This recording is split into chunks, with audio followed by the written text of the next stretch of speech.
Student, তোমরা যারা কলেজের ছাত্রছাত্রী আছো, তোমাদের জন্য অনেক দিন পরে এই ধরনের একটা গুরুত্বপূর্ণ ভিডিও নিয়ে এলাম। আজকের ভিডিওটায় যে বিষয় নিয়ে আলোচনা করব, কলেজের সেমিস্টার সংক্রান্ত কিছু বিষয় নিয়ে আলোচনা করব। যে বিষয়গুলো নিয়ে আজকে আলোচনা করব তোমরা বোর্ডে একটু দেখে নাও। 1 নম্বর বিষয় থাকছে অড সেমিস্টারের পরীক্ষা কবে হতে চলেছে। অড সেমিস্টার বলতে সেমিস্টার 1, সেমিস্টার 3 এবং সেমিস্টার 5 এর পরীক্ষা কবে হতে চলেছে। 2 নম্বর গুরুত্বপূর্ণ বিষয়, কোন বছরের PYQ প্রশ্ন তোমরা তৈরি করবে। তোমরা অনেকেই জানতে চেয়েছো যে কোন বছরের প্রিভিয়াস ইয়ার্সের প্রশ্নগুলো তোমাদের জন্য গুরুত্বপূর্ণ হতে চলেছে, সেটাও তোমরা আজকের ভিডিওর মাধ্যমে জানতে পারবে।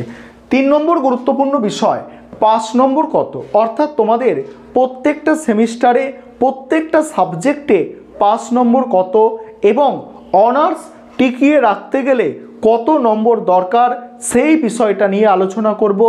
তারপরের গুরুত্বপূর্ণ বিষয়, যাদের সাপ্লি আছে কি করবে, অর্থাৎ তোমরা যারা এখন 3rd সেমিস্টারে বা 5th সেমিস্টারে পড়াশোনা করছো এবং কোনো একটা বিষয়ে সাপ্লি আছে, তোমরা সেই সাপ্লিটাকে কিভাবে সহজে পাস করবে বা সাপ্লির পরীক্ষা কখন হয়, সাপ্লির সিলেবাস কি থাকে, এই সমস্ত বিষয়টাও তোমরা জানতে পারবে।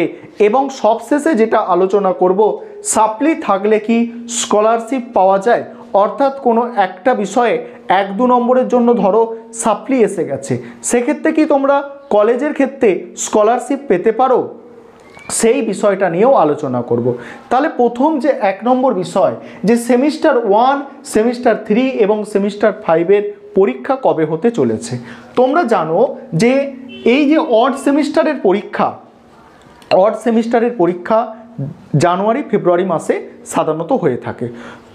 কি বললাম, অড সেমিস্টারের পরীক্ষা জানুয়ারি ফেব্রুয়ারি মাসে হয় এবং ইভেন সেমিস্টারের পরীক্ষা জুন জুলাই মাসে হয়ে থাকে। এক্ষেত্রে অড সেমিস্টারের পরীক্ষা অর্থাৎ সেমিস্টার 1, সেমিস্টার 3 এবং সেমিস্টার 5 এর পরীক্ষা, সেমিস্টার 5 এর ক্যালকাটা ইউনিভার্সিটির ক্ষেত্রে 30 তারিখ থেকে পরীক্ষা শুরু হতে চলেছে। 30/1/2024 30 তারিখ থেকে ক্যালকাটা ইউনিভার্সিটির আন্ডারে অড সেমিস্টারের পরীক্ষা শুরু হতে চলেছে, সেমিস্টার 5 এর পরীক্ষা। তারপরে যেটা দেখো, তারপরে সেমিস্টার 3 পরীক্ষা কবে হতে পারে। ক্যালকাটা ইউনিভার্সিটির আন্ডারে সেমিস্টার 3 পরীক্ষা শুরু হতে চলেছে ফেব্রুয়ারি মাসে 15 তারিখের পর, অর্থাৎ 2nd সপ্তাহ বা 3rd সপ্তাহে কিন্তু 3rd সেমিস্টারের পরীক্ষা শুরু হতে চলেছে। এবং তোমরা যারা সেমিস্টার 1 অর্থাৎ প্রথম সেমিস্টারের ছাত্রছাত্রী আছো, তোমাদের পরীক্ষা শুরু হতে মার্চ মাস, অর্থাৎ মার্চ মাসের প্রথম সপ্তাহ বা দ্বিতীয় সপ্তাহে তোমাদের পরীক্ষা শুরু হবে, তোমরা যারা প্রথম সেমিস্টারের ছাত্রছাত্রী আছো। এবং তোমরা যারা অন্যান্য ইউনিভার্সিটি, ক্যালকাটা ছাড়া Gourbanga university, West Bengal state university, Bardhaman university, Kalyani university বা নর্থ বেঙ্গল ইউনিভার্সিটির আন্ডারে ছাত্রছাত্রীরা আছো, তোমরাও জেনে রাখো যে তোমাদের অড সেমিস্টারের পরীক্ষা সাধারণত ডিসেম্বর মাসের শেষ থেকে জানুয়ারি মাস বা ফেব্রুয়ারি মাসের খুব বেশি হলে ফেব্রুয়ারি মাসের প্রথম পর্যন্ত চলে।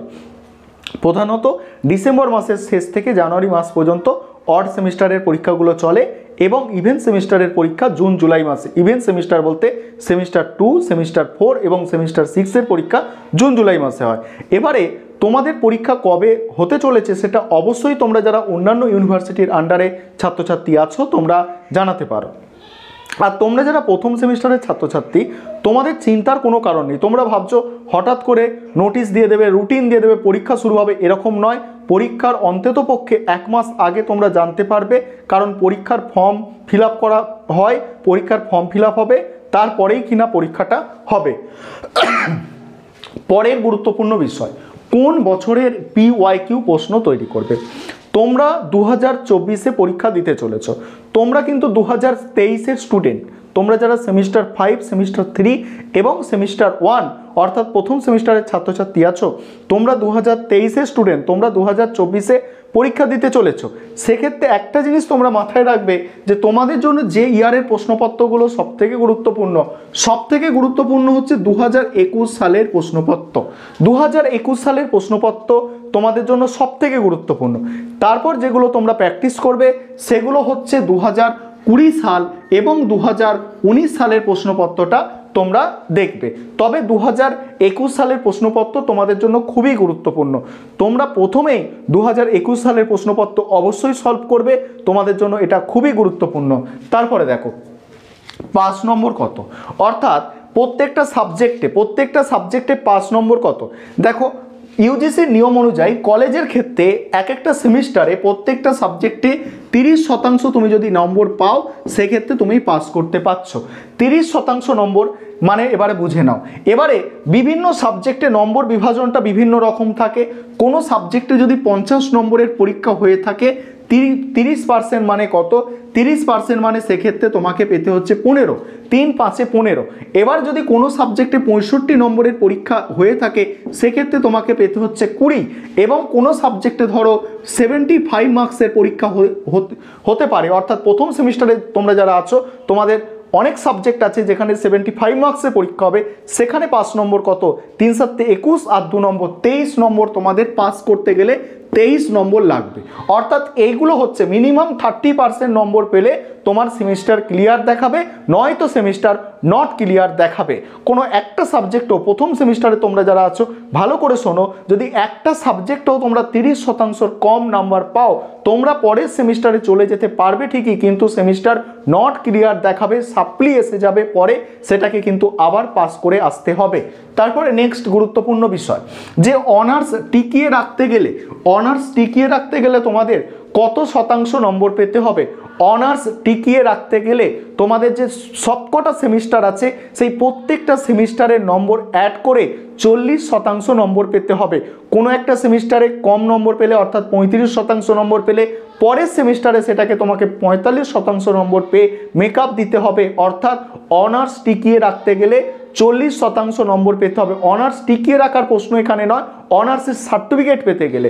এখানে একটু বলার আমার ভুল হয়েছে, অনার্স তো টিকে থাকবে কিন্তু অনার্সের সার্টিফিকেট যদি তুমি শেষ পর্যন্ত পেতে চাও তাহলে তোমার 40% নম্বর অবশ্যই অনার্স সাবজেক্টে থাকা চাই।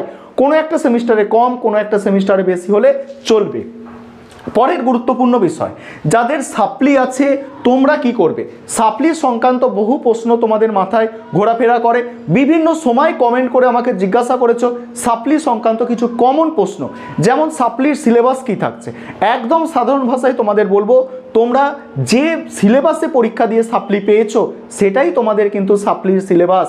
আবারও শুনে নাও, যে সিলেবাসে পরীক্ষা দিয়ে সাপ্লি পেয়েছো সেটাই তোমার সাপ্লির সিলেবাস। সিলেবাস যতই পরিবর্তন হোক তোমাদের সিলেবাস কোনো রকম পরিবর্তন হবে না। তোমরা যে সিলেবাসে পরীক্ষা দিয়ে সাপ্লি পেয়েছো সেটাই তোমাদের সাপ্লির সিলেবাস। আর সাপ্লি পরীক্ষা দিতে গেলে ফর্ম ফিল আপ করতে হয়, এমনি যেমন তোমরা সেমিস্টার পরীক্ষাগুলোর ফর্ম ফিল আপ করছো টাকা দিয়ে, সাপ্লির পরীক্ষার জন্য ঠিক একইভাবে টাকা দিয়ে তোমাদের কিন্তু ফর্ম ফিল আপ করতে হবে, ঠিক আছে।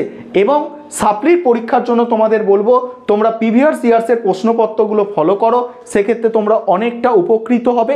এছাড়া তোমরা যারা চ্যানেলের সাবস্ক্রাইবার আছো, চ্যানেলের সদস্য আছো, তোমাদের তো চিন্তাই নেই, কারণ তোমরা বিভিন্ন সাজেশান নোটস এখান থেকে তোমরা পেতে পাও এবং পেতে পারবেও ভবিষ্যতে। তারপর দেখো অনেকের প্রশ্ন এটাও আছে যে সাপ্লি থাকলে কি স্কলারশিপের টাকা পাওয়া যায়। এখানে তোমরা মনে রাখবে যে সাপ্লি থাকলে কোনো একটা সেমিস্টারে কোনো একটা সাবজেক্ট 1 নম্বরের জন্য সাপ্লি এসে গেলে তোমার কিন্তু আর স্কলারশিপের টাকা পাবে না, স্বামী বিবেকানন্দ স্কলারশিপের টাকা পাবে না। সেই কারণে তোমরা যারা প্রথম সেমিস্টারের ছাত্রছাত্রী আছো এবং স্কলারশিপের জন্য আবেদন করেছো, স্কলারশিপের টাকা পাবে, তোমরা কিন্তু বিশেষ করে সচেতন হয়ে যাও, কারণ কোনো একটা সাবজেক্ট তোমাদের প্রথম সেমিস্টারে 7টা সাবজেক্ট পরীক্ষা দিতে হবে, এর মধ্যে কোনো একটা সাবজেক্টেও যদি তোমাদের সাপ্লি থাকে তাহলে কিন্তু তোমরা স্কলারশিপের টাকা পাবে না।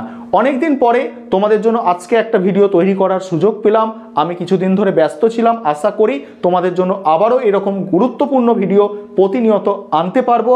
এবং অবশ্যই চ্যানেলে নতুন এসে থাকলে চ্যানেল সাবস্ক্রাইব করে সঙ্গে থেকো এবং বন্ধু বান্ধবদের মধ্যে শেয়ার করে অবশ্যই গুরুত্বপূর্ণ তথ্যগুলো তাদেরও জানার সুযোগ করে দাও।